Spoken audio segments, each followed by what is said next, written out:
Vamos iniciar então a apresentação do nosso trabalho da APEI. Vamos começar apresentando a equipe de trabalho: o Jorge Luiz Miller de Oliveira, de 35 anos, a Letícia Mesh Marques, de 19 anos, a Luciene Maria Bremenkamp, de 23 anos, Rafael Coelho Milanês, de 26 anos, e a Thaís de Paula Dávila, de 19 anos. As nossas expectativas iniciais em relação à disciplina da APEI primeiro entender que a APEI é uma disciplina que promove a interdisciplinariedade, pesquisa e extensão. Sendo assim, ela se apresenta de uma forma diferente das demais disciplinas, exigindo que saibamos enxergar como o direito é um sistema harmônico no qual tudo que estudamos se encaixa. Neste período, tentaremos uma abordagem diferente. Além do conteúdo ser publicado por meio de posts no Instagram, desejamos realizar uma série de histórias em quadrinho, utilizando os direitos fundamentais como base dos diálogos. Esperamos conseguir compartilhar com clareza nosso conteúdo e aprender com o tema estudado. A introdução nos foi oferecido o tema central, que é a produção e a difusão de materiais educativos em direitos fundamentais através da internet. E o tema que foi escolhido pelo grupo foi a acessibilidade e histórias em quadrinhos, uma maneira diferente de estudar os direitos fundamentais. A relação interdisciplinar no semestre que escolhemos foi o direito constitucional. Relação do tema com as questões norteadoras. O direito, conforme aponta Monteiro, está presente em nosso cotidiano, mesmo que não notemos, sendo a linguagem o principal instrumento de trabalho de um operador desse ramo. A linguagem pode ser definida como, abre aspas, um sistema de signos utilizado para estabelecer uma comunicação. Quem disse isso foi Camon Passo. Ele diz ainda mais: o direito, mais que qualquer outro saber, é servo da linguagem. Como o direito, posto é linguagem, sendo em nossos dias de evidência, palmar constitui-se de quando editado e comunicado, mediante a linguagem escrita, por quem com poderes para tanto. Também, linguagem é o direito aplicado ao caso concreto, sobre a forma de decisão judicial ou administrativa. Dissociar o direito da linguagem será privá-lo de sua própria existência, porque, ontologicamente, ele é linguagem, e somente linguagem. Portanto, temos que, para o direito existir, é necessário que haja comunicação. No entanto, a linguagem jurídica tem particularidades, afinal, como ciência que é, possui termos que apenas aqueles que estudam esse ramo entendem. Alguns autores afirmam que a linguagem jurídica exacerbada, o juridiquês, segrega o conhecimento e atrapalha o entendimento das pessoas sobre os seus direitos, que é uma pena. O acesso à justiça, que é um princípio constitucional, o princípio da inafastabilidade da jurisdição, é enunciado de forma implícita no artigo 5º, no seu inciso 35, e aduz que a lei não excluirá da apreciação do Poder Judiciário lesão ou ameaça ao direito. Temos, portanto, que o acesso à justiça é um direito fundamental. Porém, infelizmente, como falamos há pouco, nem todas as pessoas conseguem entender a linguagem jurídica, afetando, por consequência, esse acesso à justiça. O problema: a linguagem muda de acordo com o meio social, com a cultura, com a idade e com o tempo em que se está presente. Sabemos que a linguagem jurídica é diferente daquela que usamos em um diálogo casual, e por isso é tão difícil para algumas pessoas entenderem e interpretarem algumas das nossas leis mais básicas. O espaço virtual, como já trouxemos em outros trabalhos anteriores, é uma ferramenta de grande importância na nossa sociedade atual. Os aplicativos de relacionamento tornaram-se peças essenciais no cotidiano das pessoas. Além de aumentarem a velocidade da comunicação e aproximar as pessoas, servem como meio de compartilhar conhecimentos. Posto isso, nos cabe indagar: é possível discutirmos sobre os direitos fundamentais utilizando uma linguagem de fácil entendimento e ferramentas diversas das usuais para a fixação do conteúdo, utilizando as redes sociais e outras plataformas da internet como meio de compartilhamento de ideias? Nós cremos que sim. Entendemos também que o nosso objetivo é explicar os direitos fundamentais previstos na Constituição Federal de 88, utilizando a internet como meio de difundir materiais construídos com uma linguagem mais acessível, bem como disponibilizar meios para que as pessoas se interessem no conteúdo, a fim, é claro, de potencializar o seu aprendizado. A metodologia que nós utilizamos, com o intuito de alcançar uma maior audiência e, consequentemente, chegar a um grupo maior de pessoas, mesmo estando ainda em situação de pandemia, utilizaremos a rede social Instagram com o objetivo de compartilhar o conhecimento. Além dos posts, pretendemos construir alguns diálogos sobre os direitos fundamentais por meio de histórias em quadrinhos. Vale aqui ressaltar que todos, na infância ou adolescência, ou até mesmo hoje ainda tem o hábito de ler histórias em quadrinhos, é algo muito bom, e por isso nós utilizamos desse método exatamente para chamar a atenção das pessoas. Além dele, também usamos o Google Forms para pesquisa e retorno das opiniões acerca do conteúdo. Todos tiveram a participação decisiva na montagem desses posts. A criação dos diálogos ficou a cargo da Luciene, do Jorge e da Letícia, enquanto que os questionários foram elaborados pela Thaís e Rafael. A prática será realizada no segundo bimestre deste período, levando tempo de 1 a 2 meses para a finalização da pesquisa. Diante disso, mostraremos por meio de nossas ferramentas a importância de sabermos explicar de forma clara e com uma linguagem acessível o conteúdo para aqueles que são leigos no direito. O nosso relato de experiência, nós criamos a página no Instagram e ela foi nomeada de Entendendo Legal. E nós aqui fizemos a apresentação de quem somos e o que é essa tal de PEI. Primeiro explicamos que nós somos um grupo de estudantes de Direito da Faculdade Multivix e que estamos no 4º período do curso. E que a PEI, essas 3 letras, PEI, ela é a abreviação de Prática de Extensão Interdisciplinar. Ainda com o relato de experiência, nossa página Entendendo Legal, explicamos também que o nosso tema foi escolhido pelo grupo, que é a acessibilidade história em quadrinhos, uma maneira diferente de estudar os direitos fundamentais, e que o nosso objetivo, além, é claro, de tirar notas boas, é passar nosso conhecimento adquirido nessa disciplina para vocês de forma mais fácil, para que as pessoas que acessarem a nossa página entendam, de uma forma legal o conteúdo sem o juridiquês, que muitas das vezes é um entrave para que as pessoas possam compreender a norma que ali foi criada pelo legislador. Então, nós utilizamos o artigo 5º e alguns dos seus incisos. Nós falamos que todos são iguais perante a lei, sem distinção de qualquer natureza, garantindo aos brasileiros e aos estrangeiros residentes no país a inviolabilidade dos direitos, direito à vida, à liberdade, à igualdade, à segurança e à proteção nos termos seguintes. E usamos o inciso 3º, que diz que ninguém será submetido a tortura e nem a tratamento desumano ou degradante. Se a pessoa só lê isso aí, ela pode até ler 1 ou 2 dos seus incisos, mas logo isso aí vai se tornar uma coisa monótona e não tão interessante. Então, nossa proposta foi trazer histórias em quadrinhos em que nós colocamos a norma, a lei ali, mas de uma forma mais descontraída, o que faz com que a pessoa acabe prendendo mais a sua atenção e aprenda de uma forma mais legal e fácil. E nós trouxemos aqui algumas historinhas. O diálogo entre o Carlos e a Ana. Então a Ana chega para o Carlos e pergunta se ele está bem. E ele fala, olha, eu estou bem, mas ando pensativo um pouco desses dias. Então ela indaga ele, mas por quê? E ele diz, ontem eu vi a notícia que falava sobre tratamento desumano e degradante, alguns presos estavam vivendo.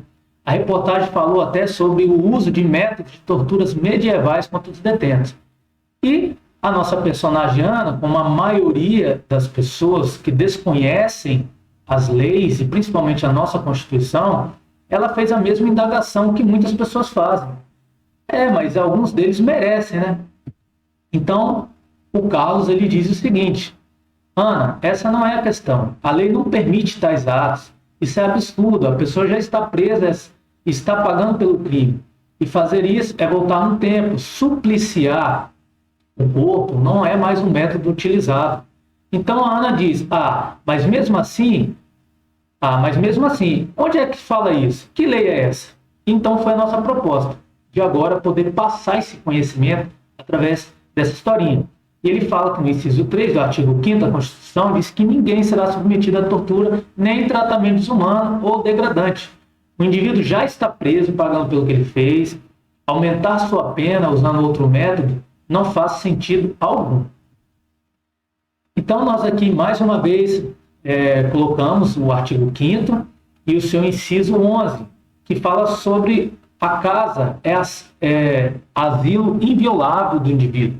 Ninguém nela podendo penetrar sem consentimento de morador, salvo em caso de flagrante delito ou desastre, ou para prestar socorro, ou durante o dia por determinação judicial. E mais uma vez, a pessoa pode até ler isso, mas não compreender muito bem. A nossa proposta foi trazer mais uma vez uma historinha em que a dona Creuza chega para a Cláudia e faz aquela famosa fofoca. Você ficou sabendo do babado que aconteceu na casa da nossa vizinha Fernanda? E a Ana diz: ei, dona Creuza, estou sabendo não. Parece que o filho dela separou da mulher e foi morar com ela. Daí a ex foi lá durante a madrugada, quebrou uma janela, entrou dentro da casa e disse que não sairia de lá sem ele. Mentira! E aí? Aí que ela chamou a polícia, né? A mulher invadiu a casa, mas eu não entendo muito disso. E aqui um pensamento, né? Dona Creuza, a senhora só entende mesmo é de fofoca. Mas aí a Ana explica a ela: dona Creuza, isso aí é porque na casa da gente ninguém pode entrar sem consentimento, a não ser que seja por flagrante delito ou desastre, ou para prestar socorro, ou durante o dia por determinação judicial. Se eu não me engano, isso está até na Constituição. E aí a dona Creuza diz: menina, mas você sabe das coisas, hein? Aí a Ana responde: eu vejo jornal todos os dias. Então lembrei de um caso em que a polícia teve que esperar o amanhecer na frente da casa do suspeito para poder adentrar na casa dele com uma determinação judicial. Aí a dona Creuza, já esclarecida, diz: sim, entendi. Bom, eu vou ali na casa da Alzira para contar a fofoca. Ela ama saber da vida dos filhos. Utilizamos também de outro inciso, agora o inciso 26, que diz que a pequena propriedade rural, assim definida em lei, desde que trabalhada pela família, não será objetivo de penhora para pagamento de débitos decorrentes de sua atividade produtiva, dispondo a lei sobre os meios de financiar o seu desenvolvimento. E mais uma vez a historinha, lá vem a dona Creuza. Ô Cláudia, tem mais uma para te contar. Eita, dona Creuza, lá vem. Menina, a irmã da Fernanda mora lá na roça, você sabe, né? Ela e o marido trabalham como agricultores. Inclusive, de vez em quando, a Fê até leva lá em casa umas bananas e milho que eles plantam. Ela leva para você? Poxa, nunca me deu nada. Por que será, né? Maior fofoqueira da rua. Enfim, o boato que rola é que eles estão devendo uma dinheirada ao vendedor dos produtos que usam na roça e que ele entrou na justiça para tentar penhorar as terras deles. Oxe, tem certeza disso? Aí é interessante que ela diz aqui: não, dona Creuza. Aí dona Creuza fala: sei lá, ele quer que peguem de qualquer jeito. Ouvi ela falando isso no telefone dela. Olha, dona Creuza, isso é feio demais. Entendi, mas será que não é um processo de execução?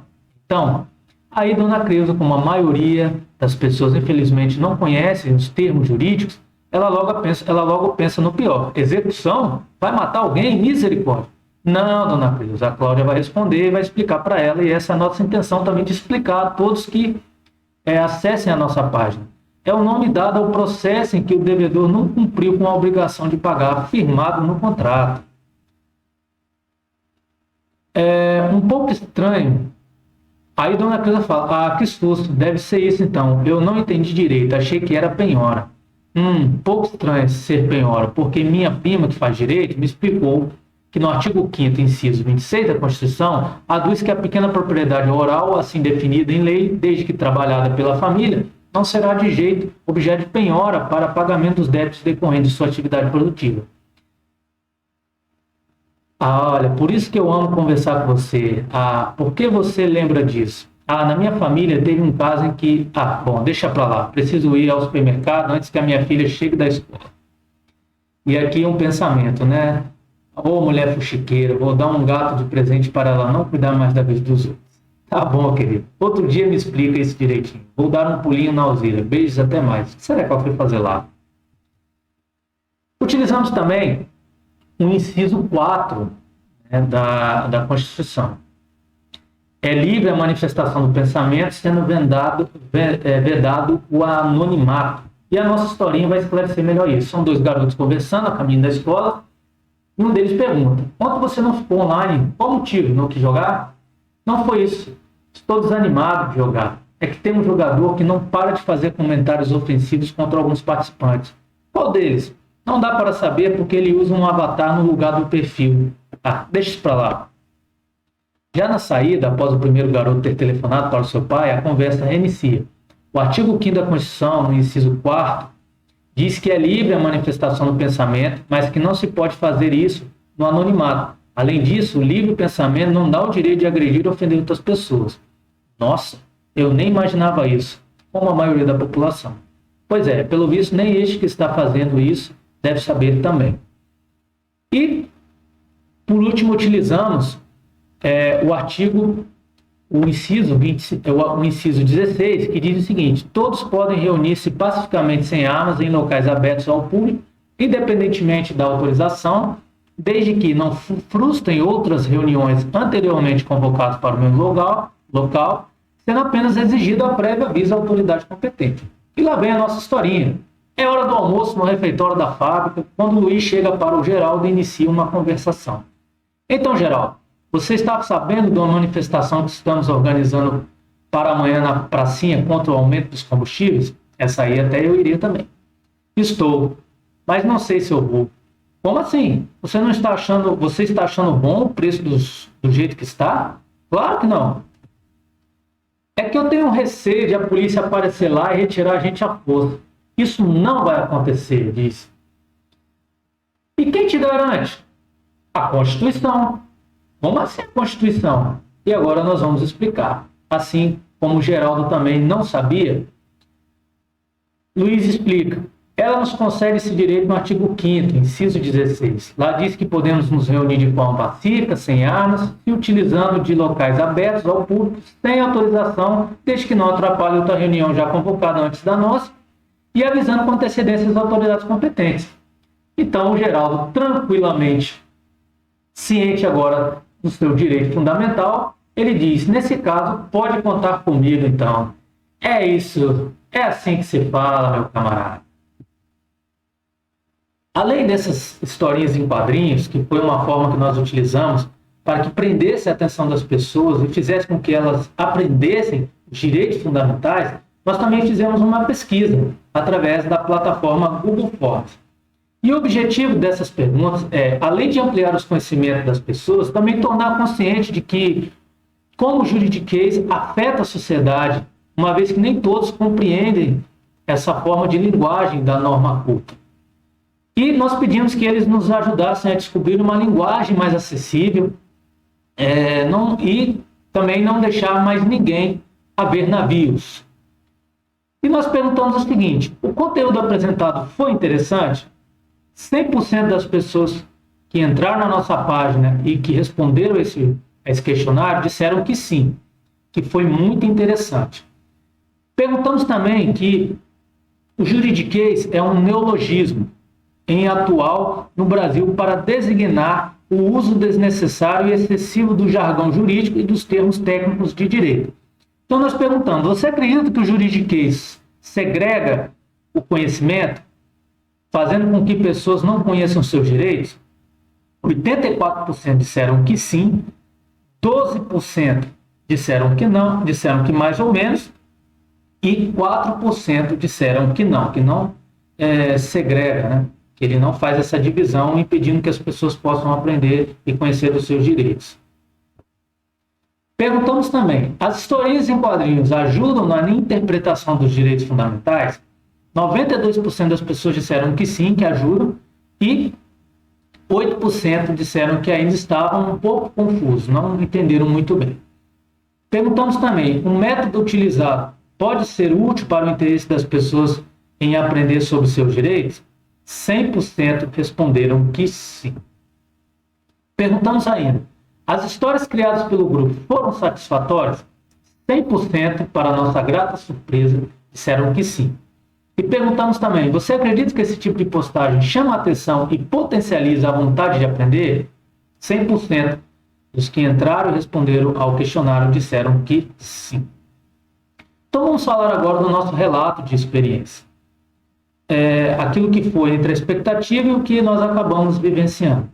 A nossa expectativa era fazer com que as pessoas se comunicassem conosco, trazendo suas experiências, o que sabiam sobre o assunto e também as suas dúvidas.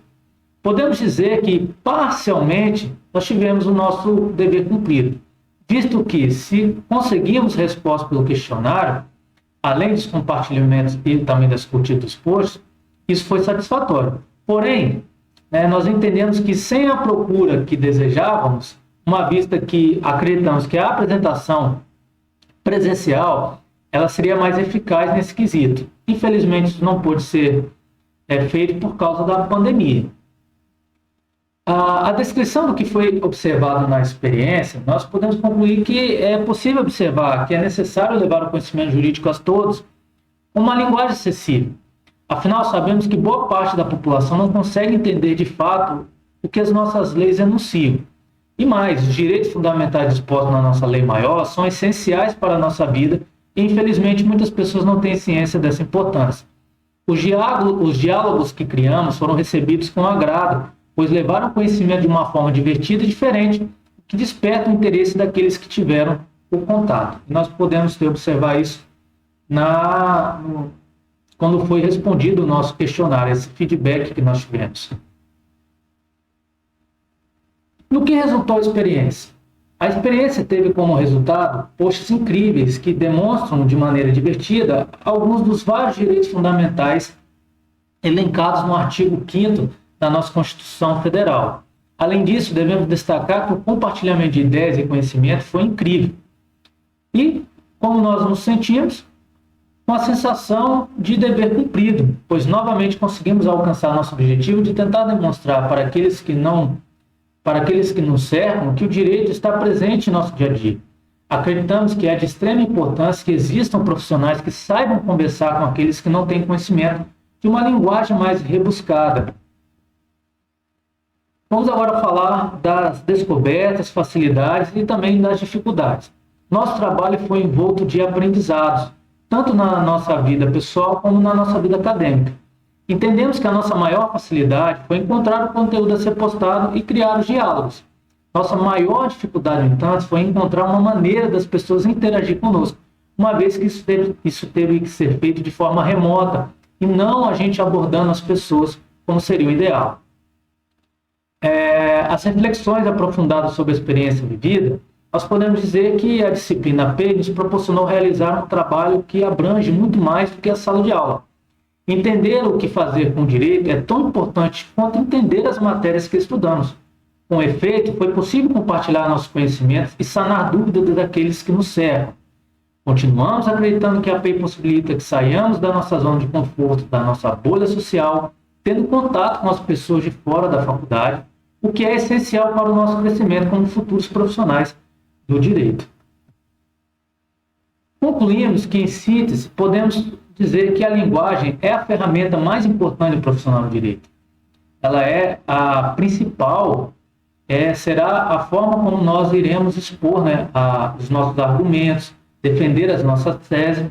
E isto posto, devemos entender que é de extrema importância que o profissional saiba conversar e interagir com todos, principalmente aqueles que não conhecem o linguajar jurídico, em que se atrapalham e que também se atrapalham com um tal juridiquês. Nossa conclusão, nesse sentido, devemos buscar aplicar os termos jurídicos de maneira mais clara para que todos, de fato, tenham acesso à justiça. Interessante apontar como a legislação tem se preocupado com o tema, a exemplo da Lei dos Juizados Especiais, a Lei 9.099 de 95, ao qual dispõe no seu artigo 2º, que o processo deverá orientar-se pelos critérios da oralidade, simplicidade e informalidade. É forçoso ressaltar a importância da disciplina da PLE em nossa vida acadêmica, tanto pelo aprofundamento em pesquisas relacionadas às disciplinas cursadas, tanto pela possibilidade de sairmos da nossa bolha social. Então, essa foi a nossa apresentação. Eu creio que ela foi satisfatória, tanto para nós que a elaboramos, quanto para aqueles que foram participantes, respondendo aos questionários, curtindo os posts, e com certeza nós tivemos a oportunidade de levar conhecimento a essas pessoas que não têm essa familiaridade como nós estamos tendo com o juridiquês, né, com esse linguajar mais culto da norma. E eu creio que isso é algo que, de certa forma, vai ajudar as pessoas no seu dia a dia. E como futuros operadores do direito, que nós possamos levar esse compromisso para o resto de nossa vida profissional, acadêmica e pessoal também. Facilitar o entendimento das pessoas sobre os seus direitos fundamentais. Dessa forma, nós estaremos cumprindo a nossa missão, que é aplicar a justiça a todos, indiferentemente de quem são, do seu credo, da sua cor, ou de tudo que qualquer coisa que possa ser. É isso que a nossa Constituição nos garante e é isso que nós devemos fazer como profissionais do direito.